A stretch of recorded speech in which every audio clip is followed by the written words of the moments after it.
bagay sa mga. Ama namin Diyos, banal na makapangyarihan sa lahat. At ako'y nagpupunit ng papasalamat sa mga patuloy sa biyaya at awa ng Panginoon. Narito sa iyo marapat, patuloy ng makapasalamat dahil kami po sa oras ito, sa pag-aaral ng salita, O Lord, siyang patuloy na pagturo, maggabay sa akin. Sa gabay po ng Santong Espiritu, Lord, ikaw ang magsalita ko na siyang ataras, malapila, si Jesus, papurihan, patuloy o Diyos, na kami pagsalamat sa isang linggo na ito, Lord, ang aming kasama.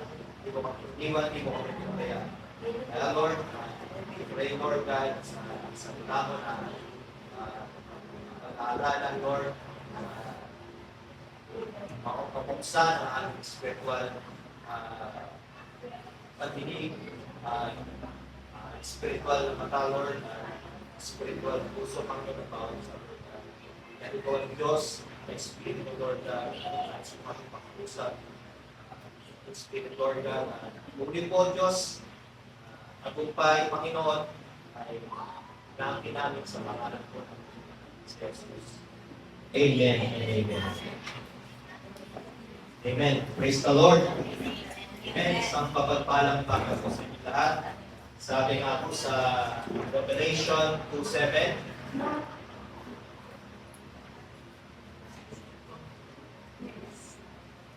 sabi po sa Tagalog, ang may pandinig ay makinig sa sinasabi ng Espiritu sa mga iglesia.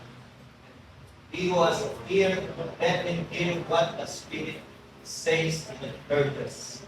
So, first week of December, ako po yung paumanhin ko ay hindi po tayo lumalakad dahil sa season, kundi kung ano ang pinapasabi ng Spirit.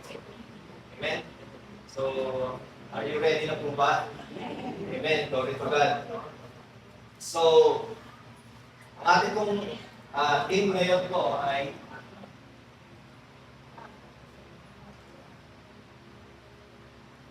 yung ating pong team ay Epata. So, ibig sabihin po ng Epata, yan po ang ginamit ng Panginoong Hesus nang siya ay magpagaling sa isang bingi. So, usually po ang ginagamit na word that time is Aramaic. Aramaic language.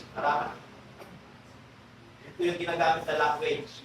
So, sinasabi ni Mark, yun yung parang ni-record ni Mark. Mark 7, 31 to 37. Doon po yun, naka-record po yun. Pinagaling ni Jesus yung tingi. So, sa atin pong pag-aaral nito,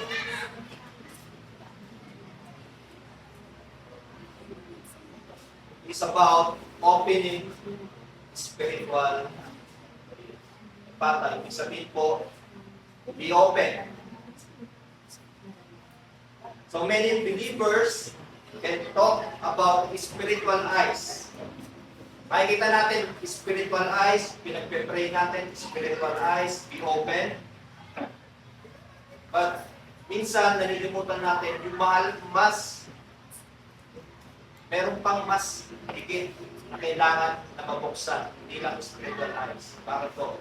Kasi baka makita ka ng mga dreams, vision, pero hindi mo naman maintindihan. Pero confusion. Ano yun? Kaya nagtito ka nagtinig sa understanding. So, it's important na malaman natin ang importansya ng spiritual hearing or pandinig. Kasi po, many believers focus on having their spiritual eyes open. Amen? Inanayos din po ba ng bawat isa na ma-open? Kasi nakikita naman natin na ang ating Panginoong Hesus ay Espiritu. Paano tayo makikipag-usap sa ating Panginoon? Through Spirit. Kasi po siya po ay naghahanap ng sasamba sa Kanya sa Espiritu at katotohanan. So, viewer understand to pray for their spiritual needs to be open. Sabi nga dito, you can see without hearing. Diba nakikita mo? Kahit hindi mo naririnig.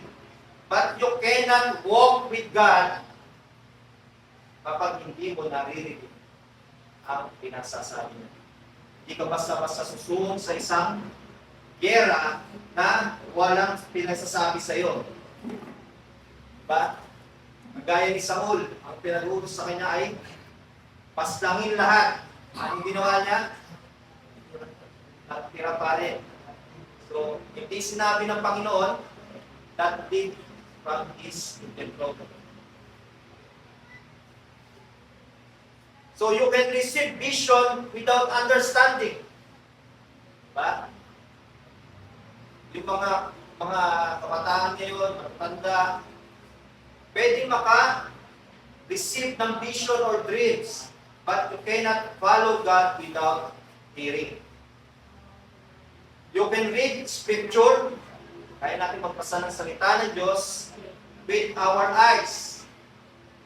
But, nahihirapan tayo i-obey ang salita ng Diyos unless narinig natin ang kanyang tinig. Sabi niya ang Panginoong Hesus, inulit niya sa Revelation, he who has an ear, let him hear what the Spirit say to the churches. So this is not addressed to sinner. Kanino po ina-address? Sa mga church. Because being inside the church does not guarantee, hindi ginagarantiyan ito na yung ating spiritual ear ay open. And today po, by the grace of God, Jesus will touch our ear to be open. Kaya po yung ating team po ngayon ay Empata. Mamaya po, nag-lobby po yata.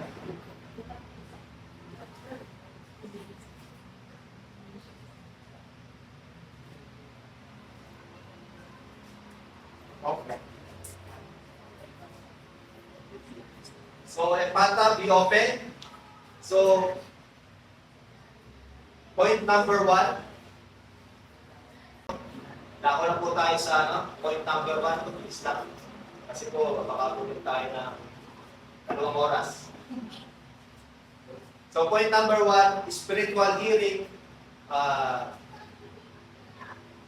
is more important, not just important rather than spiritual side. So, this spiritual side is good, pero kailangan pa din natin ng spiritual hearing. Ma-open. Patutungayan po natin yan sa mga susunod po. Dahil sabi po sa Ezekiel 12 verse 2, ito po yung mga text natin. Revelation 2:7, Ezekiel 12 verse 2. Sabi po sa Ezekiel 12 verse 2, they have eyes. They have eyes to see, but see not. Ears to hear, but hear not. For they are rebellious. So the Lord does not say to the Israel could not hear physically. Kasi naririnig naman eh. Bakit po? Ang titigas ng ulo. They had functioning ears. But ang problema lang po talaga is spiritual deafness. Yung po yung pinaka-problema talaga. Yung spiritual deafness. Na kailangan makita din po natin ito, yung kahalagaan nito sa atin bilang mananampalataya kay Kristo.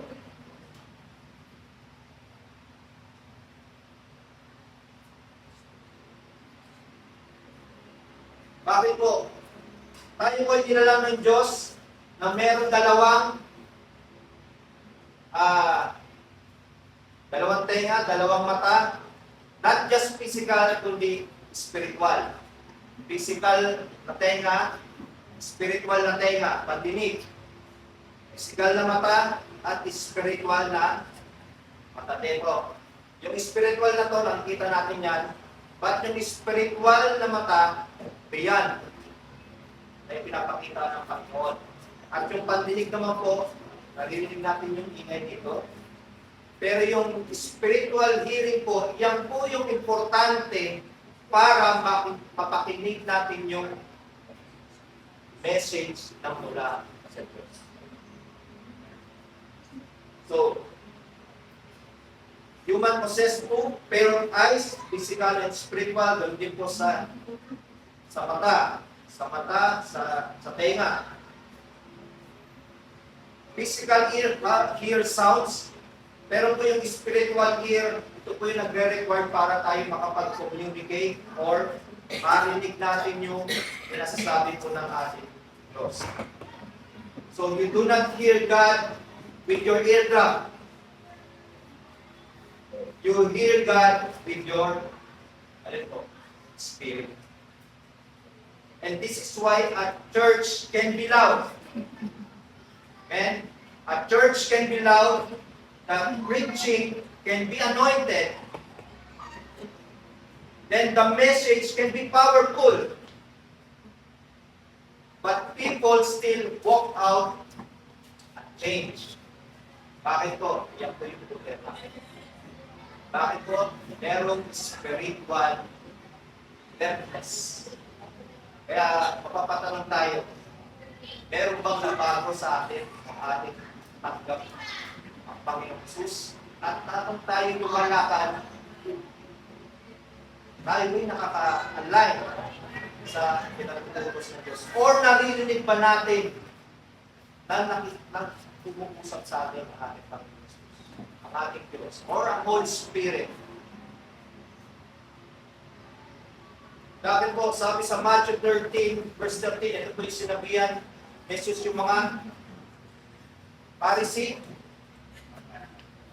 yung mga magagaling sa mga salita ng Diyos. Hearing they do not hear, and seeing they do not perceive. Bakit po? Kasi blinded po sila. Ito po yung karamihan na kondisyon sa mga believers po. We don't just need a better sermon, but we just need to be open spiritually. Ma-open to para yung sinasabi ng ating Panginoon sa tulong ng Santong Espiritu ay ma-receive natin, marinig natin. Para paglalabas tayo, there's changes coming. Not just outside, but inside. So we need open ears. Kaya po, pwede natin sabihin na, pwede natin raise sa ating mga kamay, lagay natin sa tela, sa katawan mo, pata, be open. Okay? Pata, inaanto ulit. So, point number 1, spiritual hearing and yung spiritual side. So, point number 2, spiritual hearing, nire-reveal naman po nito yung identity na meron tayo. Sabi po sa John 8:43, Jesus told the Pharisees, "Why do you not understand my speech? Because you cannot hear my word." Sabi sa John 8:43. Kung titignan niyo po, sabi ng Panginoong Hesus, "You do not hear my word, but you cannot hear my word." Spiritual hearing reveals our identity and relationship with God. Ano ba yung relasyon natin?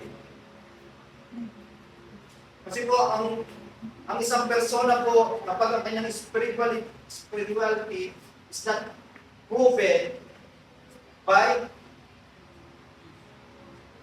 ang isang tao na umaattend sa church, attend this, attendance niya, lagi siyang present, meron siyang titulo, pastor, music ministry, kahit anong title na meron sa mababa,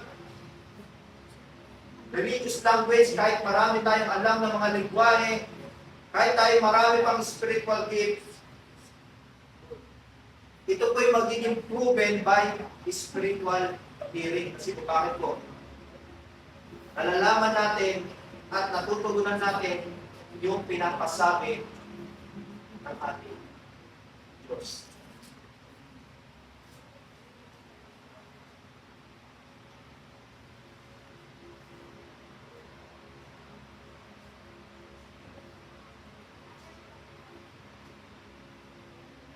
Kaya nga po sabi sa John, sabi sa John 10, yung 27-28 ba yun?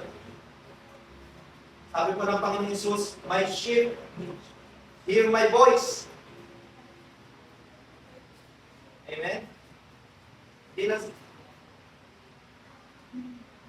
My sheep hear my voice, and I know them, and they follow me.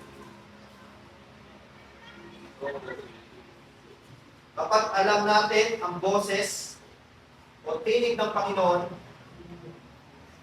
nakikita yun sa atin, ginagawa natin yung pinasasabi niya. At nakikita yun, makikita din sa atin kung ito'y lumalakad. Kung lumalakad tayo.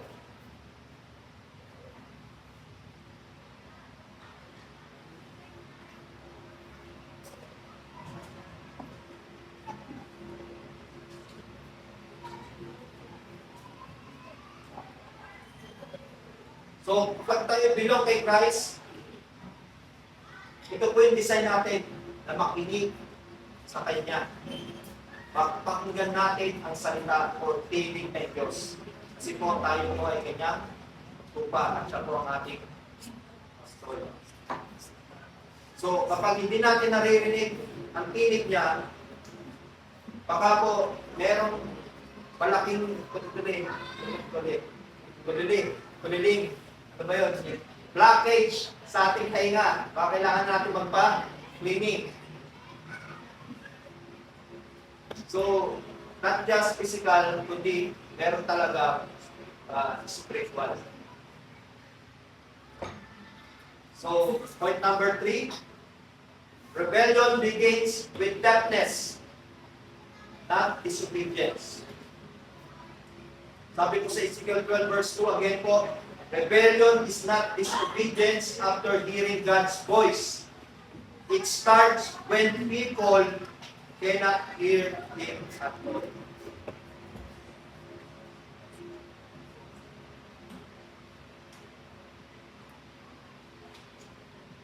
At sabi po din po sa Hebrew 3, verse 7 to 8, therefore, just as the Holy Spirit said, today, if you hear His voice, do not harden your heart as when they provoke me as in the day of trial in the wilderness. So rebellion is not disobedience after hearing God's voice. Isa kasi, kapag hindi natin nasusunod agad, tinatawag na agad disobedience. Meron pa palang deeper problem na ginawa ang kaaway at ito yung blindness. Sabihin, not just physical sight, kundi yung pandinig din. Amen? Kasi po, most of the Christians are not rebellious. Sila lamang po ay mga bingi. Ito po yun. Kasi po, a believer may fall into sin. Yes, ang sin po ay mali. At hindi natin yon mali. Basta ang sin po mali kasi yan po ay mali talaga. At yan ay kaparasahan. At yan ay aaningin mo sa takdang oras, panahon na pinagkaloob sa iyo. But ang issue po talaga nito is deeper. Ito po yung spiritual deafness. Kaya kailangan maintindihan natin po yung importansya ng ma-open yung ating spiritual ears, not just by sight. Pati po yung understanding natin sa kanyang salita through the works and guidance of the Holy Spirit. Kasi po, nagsasalita ang Holy Spirit pero hindi nila na-perceive kung ano yung sinasabi. Kasi po, blindness, through their rebellion, ang kanilang matigas yung puso, merong mga pandinig, makikita naman nila. Di ba ang mga Israel, pillar of fire, pillar of clouds, nakikita nila yung kapangyarihan ng Diyos, yet sila pa rin po ay nagre-rebel.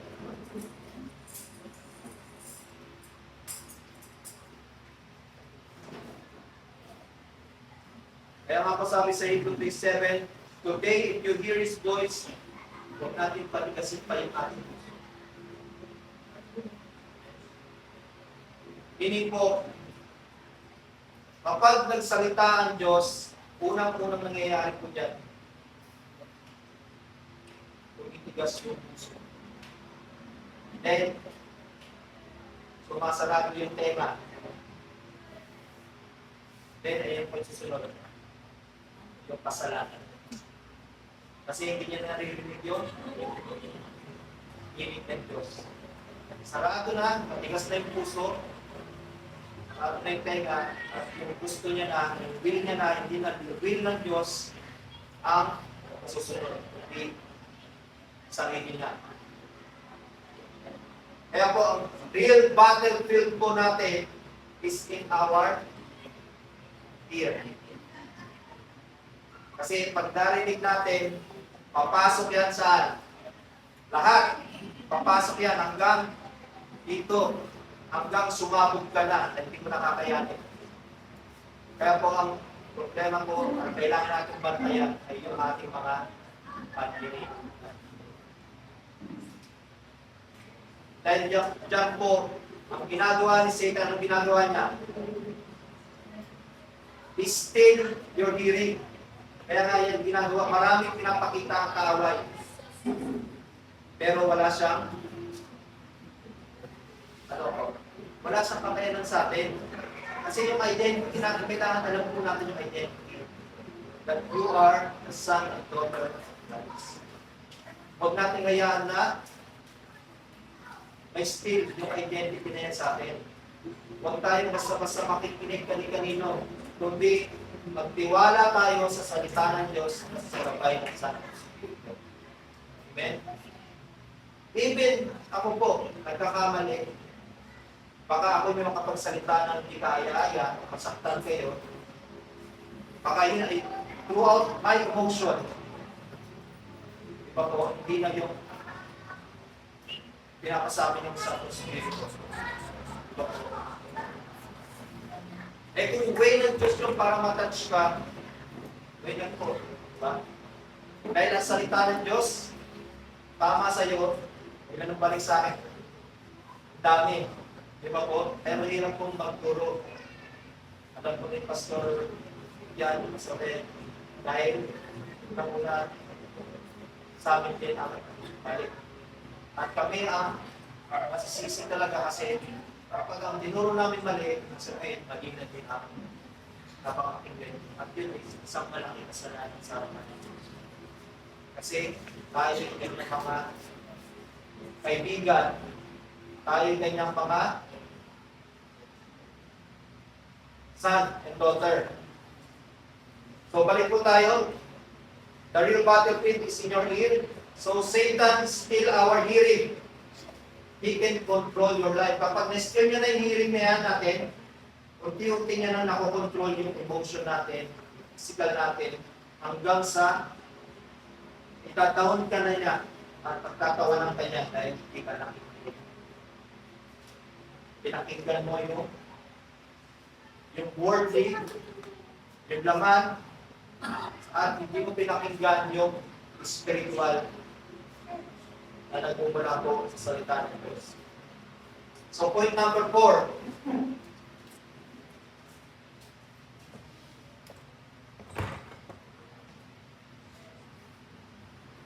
Point number 4. Vision and dreams require spiritual ear to understand. So vision and dream, kilala naman po natin kapag sinabing vision, dream, kanino po yan? Sa mga prophet, diba? Sa Old Testament, kanino natin makikita yan? Daniel, Ezekiel, Isaiah, Amos. At in New Testament, dyan din po kay Peter, kay Paul, kay John. So vision and dreams require spiritual ears to understand. Isa pong halimbawa dito ay si Pedro sa Acts chapter 10.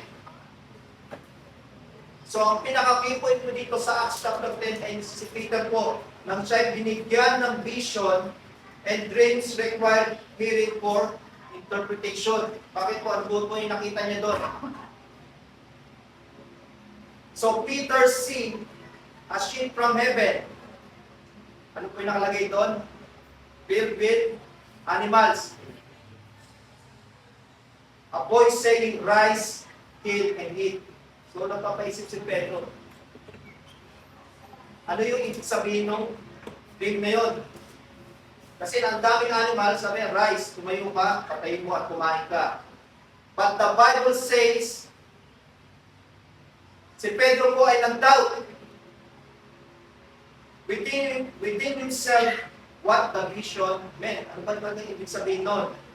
Because seeing is not enough po. Kaya ako sabi, nakakakita tayo ng dreams, nakakakita tayo ng vision, pero hindi natin ito maintindihan kung wala tayong spiritual hearing.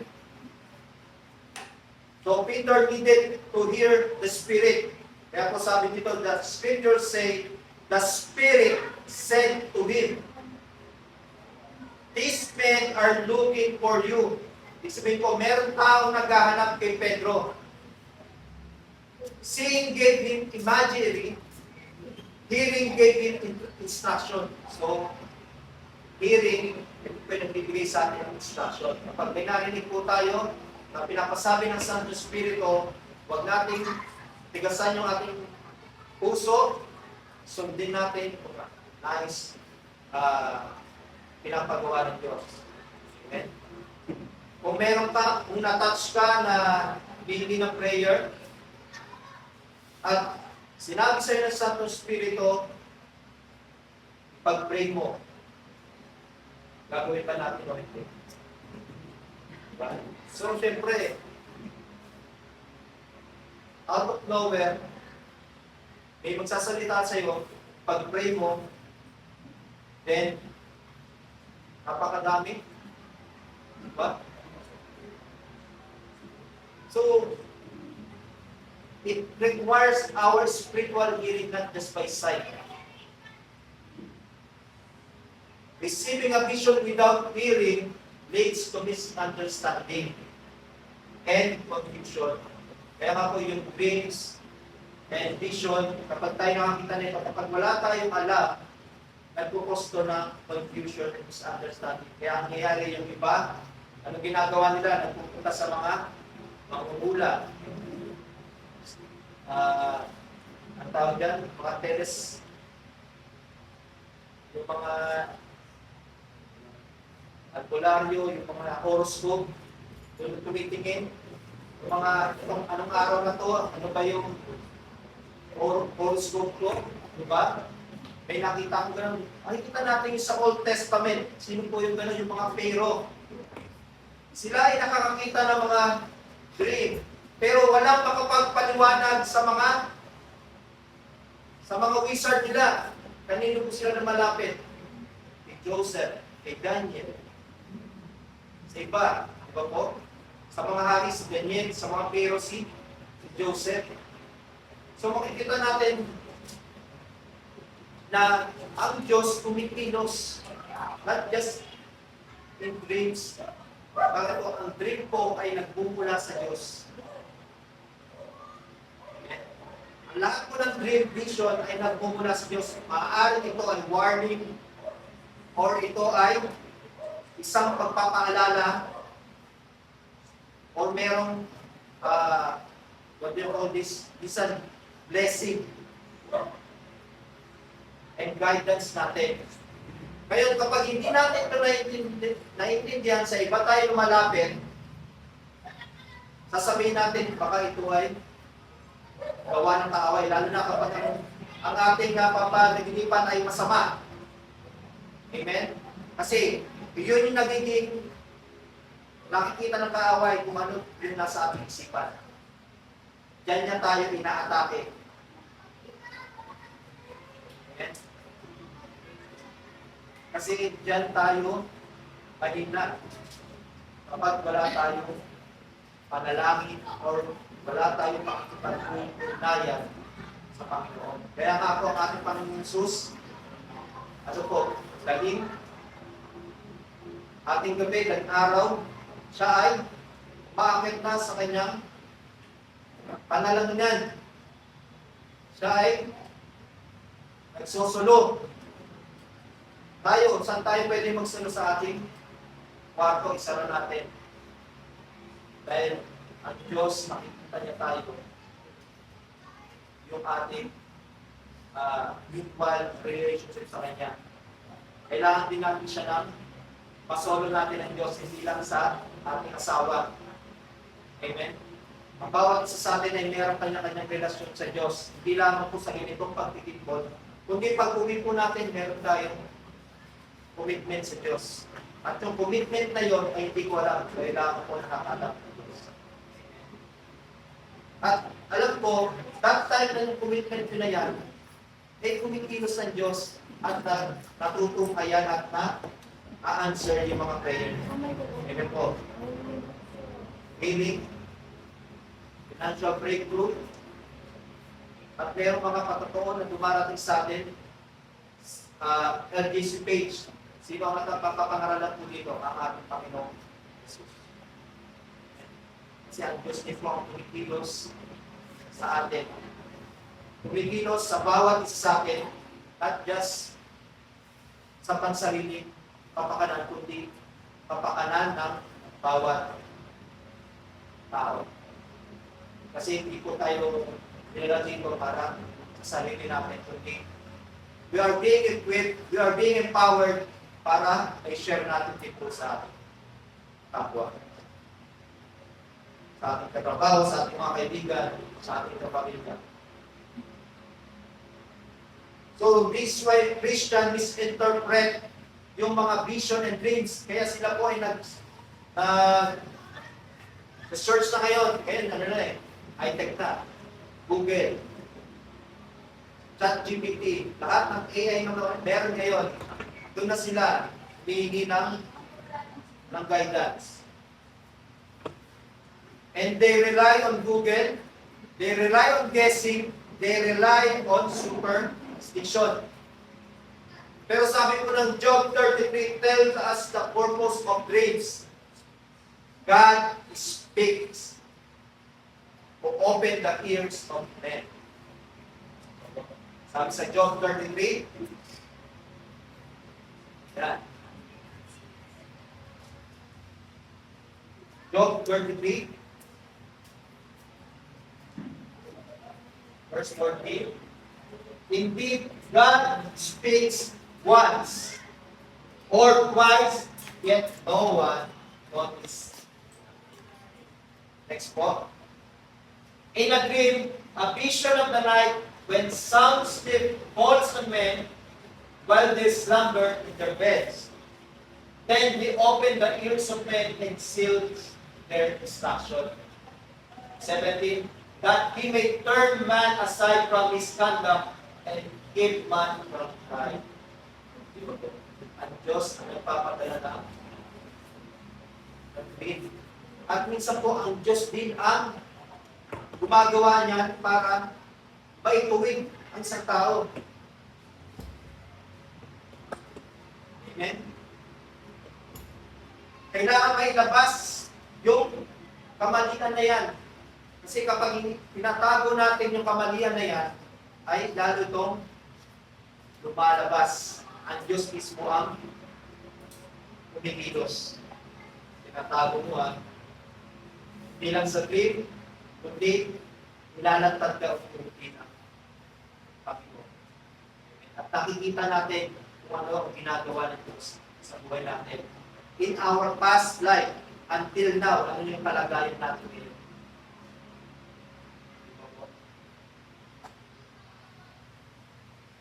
So God speak to open the ears of men and seal their instruction.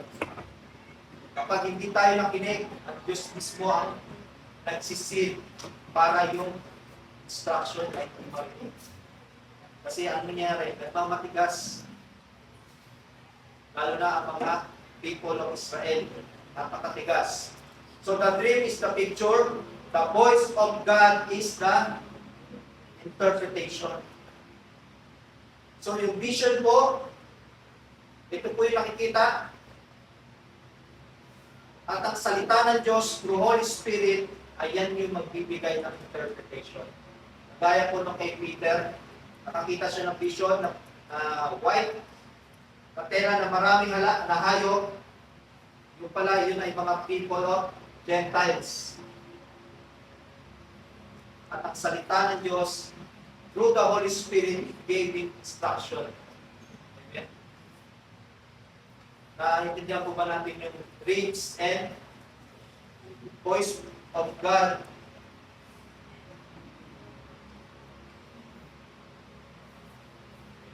Ito po, 0.5 dreams from God. So, pwede nating balik yung sa 1 para makita nila yung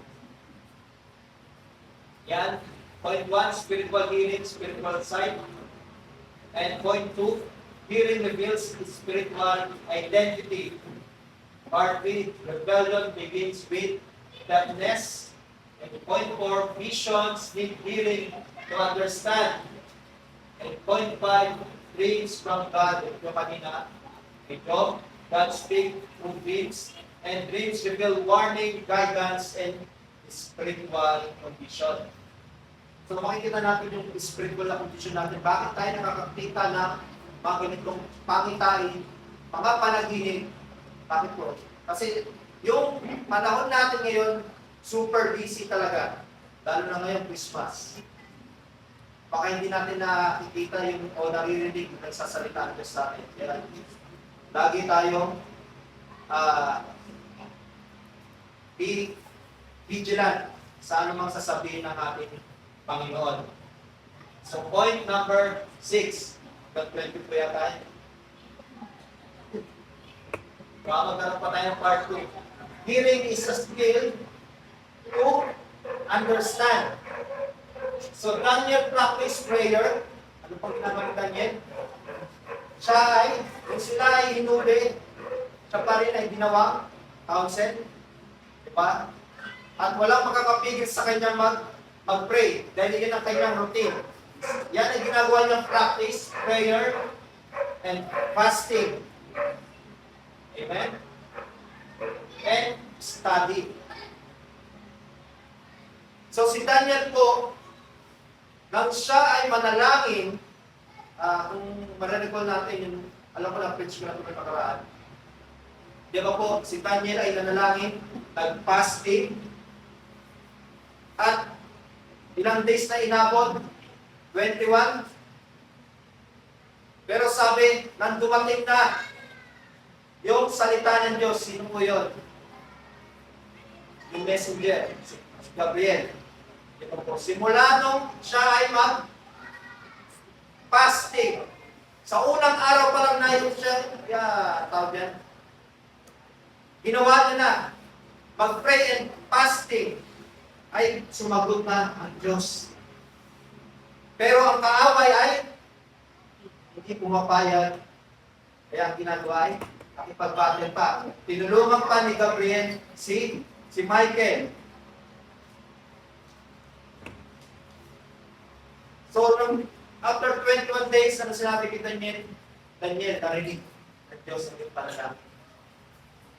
Siya lamang ay kailangan nang bumalik. Bakit po? Tutulungan niya pa si Michael. So, ibig sabihin, when we practice prayer and fasting, anumang sitwasyon na meron tayo o hinihingi sa Panginoon, kailangan buong puso. Walang double mindset, walang pag-aalinlangan, kailangan ipapractice mo. Bakit po? Anong importansya ng prayer and fasting? Pinapatay nito yung ating physical. Kasi more on spiritual, pero bigger physical. Tama mo ba? Kailangan much bigger yung spiritual, lesser yung physical. Kaya ginagawa yung prayer and fasting para unti-unti mapatay yung needs o yung pangailangan ng laman. Kung i-search nyo po, kapag ang mga doktor po pinagpa-fasting kayo 3 days, bakit po? Para makita nila yung pinakapulot-tulog. Sometimes yung pong fasting na yan ay maganda ang ipinudulot po sa atin. It is important na ma-practice natin. Bakit po? There is understanding in hearing. Amen? Hindi lang basta pray. Tapos, lalabas na. Hindi na natin naririnig yung pinapasabi ng Diyos.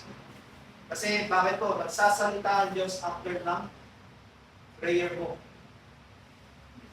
Kailangan mo lang maging open. Not just open, spiritual open. At kailangan mo mang silent talaga. Kasi maririnig mo ang still, small voice na mula sa Diyos. So all dreams come from God. Yan po yung kanina. And number 6, yung spiritual hearing is a skill to understand. Kay Daniel 9:10. Spiritual hearing can be taught, learn, and develop. Yan po yung ginagawa ni Daniel.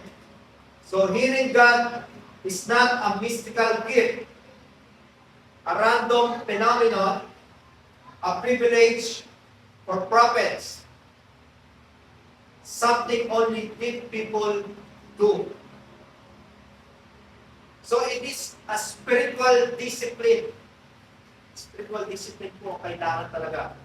Daniel understood by books, and Daniel set his face to seek the Lord. Lagi niyang sinisik ang Panginoon. Sa oras na ito, 6, siguro by quarter yung time, siya ay nagnanalangin. Di ba po?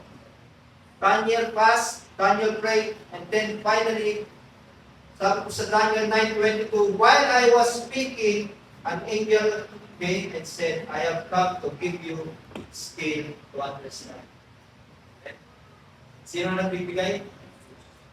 Si God. Binigyan siya ng skill to understand yung mga vision, dreams, na lalapit sa kanya ng hari. At nababasa naman po natin yun sa istorya ng Daniel. So Daniel did not wake up one day hearing God, he trained for it. He disciplined himself. Kaya po, we also discipline ourselves not just by eating physical food, but spiritual food also. To train our spiritual.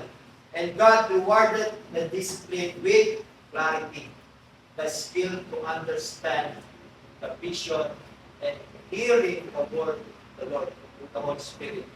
And 7 more, spiritual hearing transform desire through deliverance, losing desire for sin. So Christ's voice produced real transformation. Yung voice po ng ating Panginoon, it brings transformation. Not just inside, kundi outside. Kaya nga po yung mga kapatid po natin ngayon ay mga nagliliwanag. Amen? Bakit po? Puno ng presensya ng Diyos. Yung tignan nyo ito, baka sabihin nyo, napakadilim dito sa kabilang side na ito. Pero mga nagkagwapuhan po ang ating mga kapatid at puno ng presensya ng Diyos. Amen? Bakit po? we are in this place, in His presence, God's presence, kaya tayo po ay being filled, being empowered through the works of Holy Spirit. So spiritual healing transforms your design, not just your behavior. So people try to stop through, alin po, sa mga rules, regulation, accountability, shame, fear, and human will. Kaya po ang mga tao ay natitigil sa mga kasalanan dahil sa mga ganito. Pero mga rules, accountability, shame, fear, human will. But transformation does not start with I fight sin. Hindi ko lalabanan ng kasalanan. Bakit po? Yan po ay winaypang na ng ating Panginoon sa Kristo. Amen? It starts with I hear God. When Jesus spoke to the woman caught in adultery, ano po sabi? He didn't say, try harder. Kundi, ano po? Control yourself. Sabi po, neither do I condemn you, go and sin no more. So the voice of Christ can change the heart. Kaya kung nang marinig ito ng babae, siya ay tumakbo agad. At siya ay pinagsabi yung kanyang narinig. Ano nangyari? Marami ang bulibo. Amen po ang nakarinig. You cannot walk in holiness unless you hear His voice. Hindi tayo makakalakad sa holiness unless na marinig natin yung salita ng Diyos. Kaya po ang question is, narinig ko ba natin ang salita ng Diyos? Maraming salamat sa salita. Amen? Alam po, naririnig natin ang salita ng Diyos. Baka po, hindi lang tayo aware. So, number 8, spiritual hearing requires posture. Ito po, makikita natin yung hindrance to hearing. Ito po, double-mindedness, emotional noise, distraction. Yung stubbornness, block hearing. Double mindset. At yung emotional noise, yung narinig natin, lalo na ngayon sa balita. Emotional damage talaga yung nangyayari sa Philippines. Di ba po? At yung mga distraction na nangyayari dito sa mundo. Yan po yung mga hindrances na naririnig natin ngayon sa mundo. At yan din yung nagbablock sa atin para marinig natin yung salita ng Diyos. Kaya po, spiritual hearing requires a posture. So, a mindful in two directions, yung po yung double-minded, emotional noise, ito po yung anger, worry, at yung lack of stillness. God speaks in the still, small voice, not in the whirlwind. Hindi po sa iko-iko, kundi still, small voice. At yung salita ng Diyos. And distraction, too much social media, ito yung mga, ano talaga, yung one of the distraction, cellphone, ngayon wala, parang kung hindi na nape-face up ang TV, kasi nandito na sa cellphone. Okay? Halos lahat. Easy access na. Mapa-movie, mapa-lahat, balita, nandito na. So, ang distraction ay nandito din. So, kailangan, it's okay to use, but kailangan nga po sabi, bigger spiritual, less physical. Kapag nagtatrabaho po tayo, okay po yan, kasi ginagamit talaga yan. Diba po? Pero yung time natin sa Diyos, hanggang maaari, walang cellphone. Meron talaga tayong time para sa Kanya. Dahil ito yung time na tayo makipag communion with God. So, hearing God require posture, attentiveness, and desire. Ano po yun? Not talent, not intelligence, not position, but yung posture po natin. Ano ba yung kailangan ng posture natin? Kailangan po pagpapakababa natin. Wala yung pride.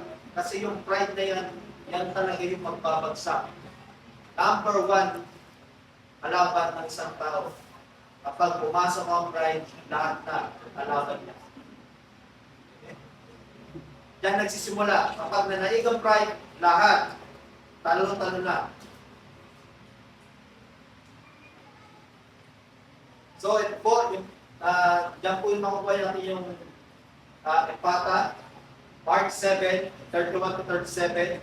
Christ alone open spiritual ears. May part naman po tayo. So, let's brief story na lang po dito. Ito po yung makikita po natin dito yung sa pinaka-expository ng Mark 7.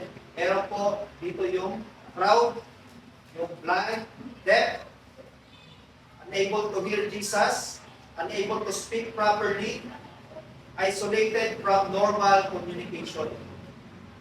Anong kailangan niya? Kailangan siya ay dalhin kay Panginoon Jesus. So ito po yung picture ng spiritual deafness. Siya po ay tingin at hirap siyang magsalita. So then looking up the heaven, he sighed and said to him, Epata, that is be open. Diyan po natin kinuha yung team. Epata, an Arabic word or language used by that time ng mga Jews. Epata, used by Mark, para po makita ng mga nagbabasa na ito yung language na ginagamit ng ating Panginoon Jesus that time. Sabihin po, be open. Ano pong ginawa ng Panginoon Jesus? Dinala niya yung hingi, inalis niya sa crowd. Ano ginawa niya? Ano sabi? Bata, be open. Kaya po yung mga anak nyo, kapag ang kukulit, hilahin nyo. Kaya naman gan. Epata, be open. Ang titigas ng... Amen? Baka may nakapara na eh. Kailangan natin mo na, linisan, saka ako sabihan. Epata, be open.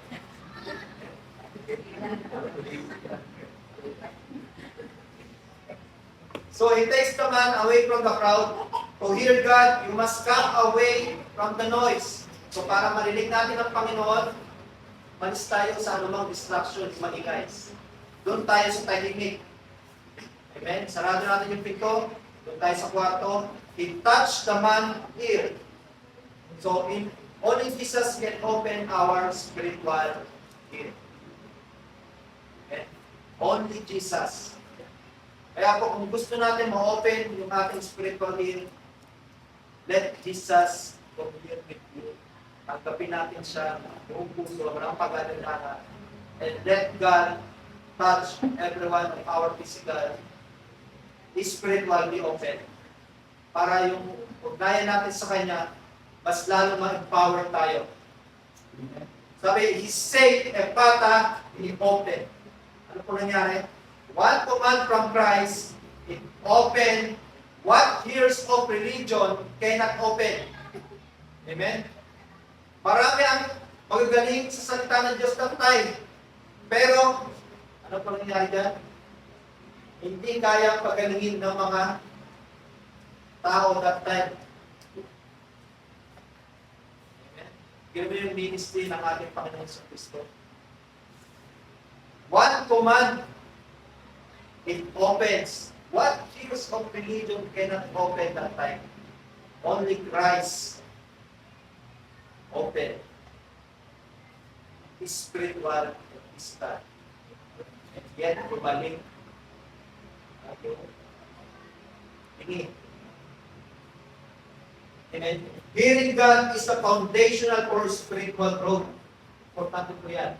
Ito po yung foundational growth natin at yung obedience.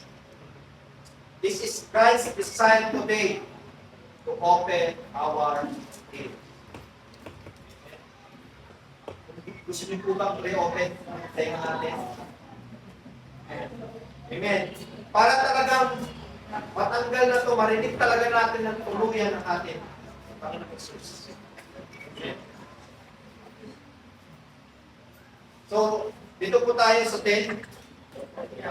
Malapit na. So, how to develop spiritual hearing? Una-una po, yung desire. Pangalawa, silent noise, study the word. Stillness, ito, fasting, obedience, and repentance. Ask the Holy Spirit to interpret dreams. Kaya po, dahil po tayo nakakakita ng mga dreams, vision, para wala tayong confusion, let us and pray to the Holy Spirit to teach us ano ba ibig sabihin ng buhay usok na to, ang itim na usok na to, ang maiingay na pangyayari sa mundo. Anong ibig sabihin po nun?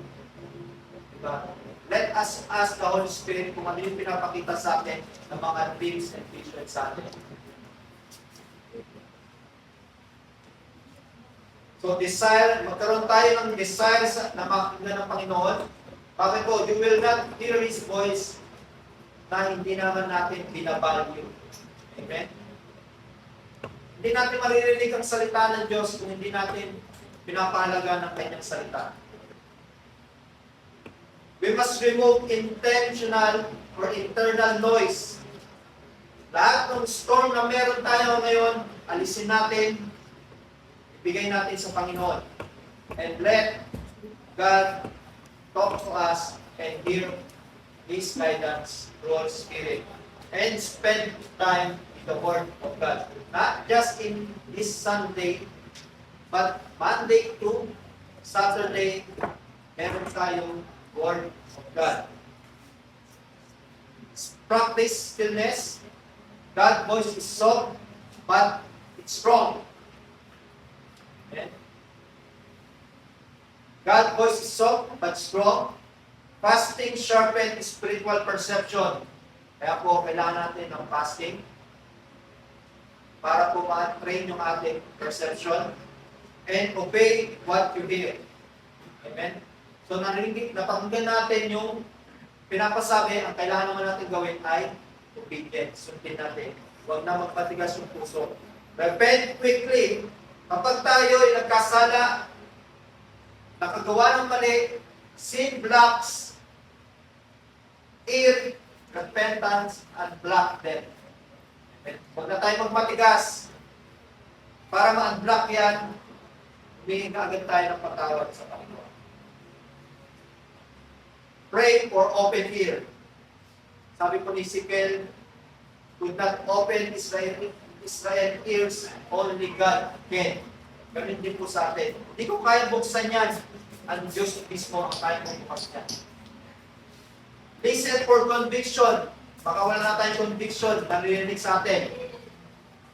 Conviction is one of God's clearest voices. Amen? So kapag may conviction kung tama ba ito o mali, yan po ay one way of God na nagsasalita sa atin. Pero tayong conviction. And ask the Holy Spirit to interpret dreams. Dreams are the canvas, God's voice is the explanation. Dreams are the canvas or picture, God's voice is the explanation. Kaya nga po, dito po magtatapos. Sabi ko nga po sa Revelation 2:7, He who has an ear, let him hear what the Spirit saith to the churches. To him who overcome, I will grant to him the tree of life, which is in the paradise of God. Amen? So before Jesus returned, before the end times unfold, before the trumpets blew or sounds, Christ is saying, he who has an ear, let him hear what the Spirit says. This is the final call of Christ for the church. Amen. Hindi lamang po sa iba't ibang church, kundi sa atin din po, na ma-open yung ating spiritual ears. Kasi po, ito po ang ating kailangan. Not better programs, not louder worship, not more activities, but open tayo spiritually. Kasi maraming ipagagawa ang ating Diyos sa atin kapag open lahat yung ating spiritual. Amen? Amen. Kapag open yan, sigurado po ako, hindi lang mag-uumapaw. Walang sige pagkalalagyan. Because the moment your ears open, confusion breaks. And sin lose power. Identity become visible. Alam mo na kung yung identity mo. At alam mo yung identity mo ay naliwanag. Alam mo ikaw ay anak ng Diyos. At yung purpose mo ay nakitang-kita. Ito ang kailangan mong gawin. Then dito ako tinawag. Nakikita mo yung purpose mo. Napakaliwanag. Things become understandable. Bakit po? Ang Holy Spirit yung nagtuturo para ma-understand natin. Kaya tulad ng kay Peter. Nang dumating ang salita, ang Holy Spirit nagsalita. Amen? The Word become alive, the Spirit become close. So when your ears open, your whole life will change. Amen? Tayo po lahat ay manalangin. Let us pray for opening our spiritual ear. Pwede niyo po sabayan. Lord Jesus, I come to you today. I confess that my ears have been filled with noise, with worry, with fear, with distraction. But today, I ask you, Lord, open my ears. Open my understanding, both spiritual and physical. Open my spirit. Speak, Lord, for your servant is listening. Touch my ears as you touch the deaf man. Say over me, Ephphatha, be open. From today on, let me hear your voice clearly. Let me hear your voice clearly, daily, consistently, deeply, powerfully. I give you my ears, I give you my heart, I give you my all, my mind. Speak, Lord, and I will obey. In the mighty name of your Son, Jesus Christ. Guide us of your Holy Spirit. Amen. Amen. Glory to God.